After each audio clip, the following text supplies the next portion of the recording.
El efecto Doppler, llamado así en honor al físico y matemático austríaco Christian Andrés Doppler, es el cambio de frecuencia aparente de una onda producido por el movimiento relativo de la fuente respecto a su observador. El efecto Doppler aumenta o disminuye la frecuencia de una onda sonora cuando la fuente que la produce y la persona que la capta se alejan la una de la otra o se aproximan la una a la otra. El oído y la audición. La audición depende de una serie de pasos complejos que convierten las ondas sonoras que viajan por el aire en señales eléctricas. Estas señales llegan al cerebro a través del nervio auditivo.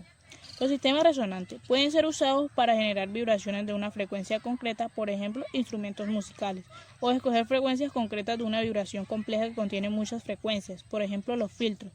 Son pequeñas fuerzas periódicas que están cerca de una frecuencia resonante del sistema, tienen la capacidad de reproducir oscilaciones de grandes amplitudes en el mismo debido al almacenamiento de energía vibratoria. Hay varios sistemas resonantes. Algunos son resonancia eléctrica, resonancia óptica, resonancia orbital, entre otros. Las cuerdas.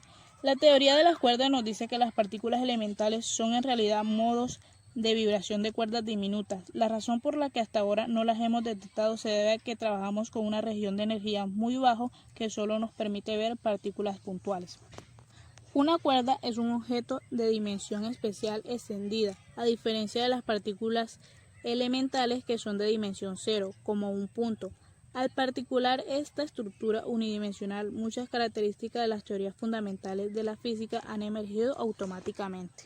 Los tubos sonoros. Los tubos sonoros son tubos cilíndricos abiertos por ambos lados que emiten sonido al ser percutidos con la palma de la mano en uno de sus extremos. Son aquellos que contienen una columna de gas capaz de producir sonido al ser excitada.